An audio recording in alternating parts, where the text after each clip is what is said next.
श्री गणेशाय नमः। श्री गुरुवे नमः। शिव परिवार की जय हो। शिव पुराण श्री रुद्र संहिता द्वितीय खंड पहला अध्याय सती चरित्र।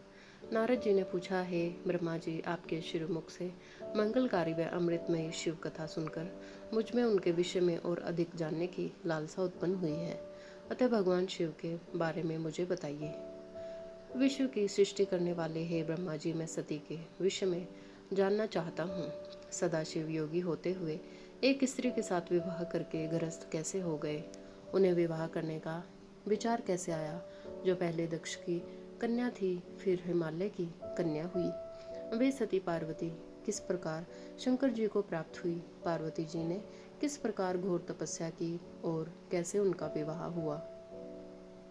कामदेव को भस्म कर देने वाले भगवान शिव के आदि शरीर में वे किस प्रकार स्थान पा सके?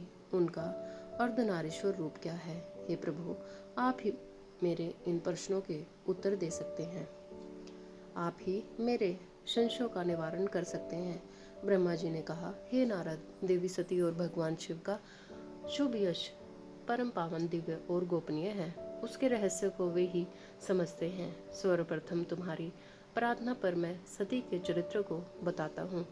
पहले मेरे एक कन्या पैदा हुई, जिसे देखकर मैं काम पीड़ित हो गया। तब रुद्र ने धर्म का स्मरण कराते हुए मुझे बहुत धिक्कारा।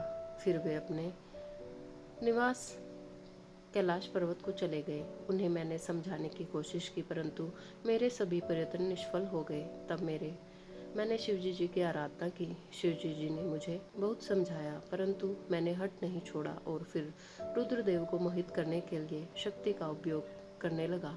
मेरे पुत्र दक्ष के यहाँ सती का जन्म हुआ। वह दक्ष सुता उमा नाम से उत्पन्न होकर कठिन तप करके रुद्र की स्त्री हुई। रुद्र ने गृहस्थ आश्रम में सुखपूर्वक समय व्यतीत किया। उधर शिवजी जी की माया से दक्ष को घमंड हो गया और वह महादेव जी की निंदा करने लगा। दक्ष ने एक विशाल यज्ञ का आयोजन किया। उस यज्ञ में दक्ष ने मुझे, विष्णु जी को, सभी देवताओं को और ऋषि मुनियों को निमंत्रण दिया, परंतु महादेव शिवजी जी एवं अपनी पुत्री सती को उस विशाल यज्ञ का निमंत्रण नहीं दिया। सती को जब इस बात का जानकारी मिली तो उन्होंने शिव चरणों में वंदना कर उनसे दक्ष यज्ञ में जाने की इच्छा प्रकट की।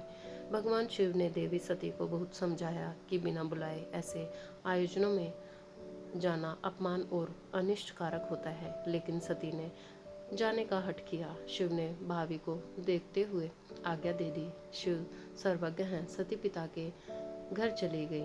वहां यज्ञ में महादेव जी के लिए भाग न देख और अपने पिता के मुख से अपने पति की ओर की घोर निंदा सुनकर उन्हें बहुत क्रोध आया। वे महादेव जी की निंदा सहन न कर सकी और उन्होंने उसी यज्ञ कुंड में कूदकर अपने शरीर का त्याग कर दिया। जब इसका समाचार शिव तक पहुंचा तो वे बहुत कुपित हुए। उन्होंने अपनी जटा का एक बाल उखाड़कर वीरभद्र नामक अपने गण को उत्पन्न किया। भगवान शिव ने वीरभद्र को आज्ञा दी कि वह दक्ष के यज्ञ का विध्वंस कर दे। वीरभद्र ने शिव आज्ञा का पालन करते हुए यज्ञ का विध्वंस कर दिया और दक्ष का सिर काट दिया। इस उपद्रव को देखकर सभी लोग भगवान शिव की प्रार्थना करने लगे। तब भगवान शिव ने दक्ष को पुनः जीवित कर दिया और उनके यज्ञ को पूर्ण कराया। भगवान शिव सती के मृत शरीर को लेकर वहां से चले गए। उस समय सती के शरीर से उत्पन्न ज्वाला पर्वत पर गिरी थी। वही पर्वत आज भी ज्वालामुखी के नाम से पूजित है। आज भी उसके दर्शन से मनोकामनाएं पूरी होती हैं। वहीं सती दूसरे जन्म में हिमाचल के घर में पुत्री रूप में प्रकट हुई, जिनका नाम पार्वती था। उन्होंने कठोर तप द्वारा पुण्य महादेव शिव को अपने पति के रूप में प्राप्त कर लिया। ओम नमः शिवाय नमः। पार्वती पते हर हर महादेव। जय जय श्री सीताराम।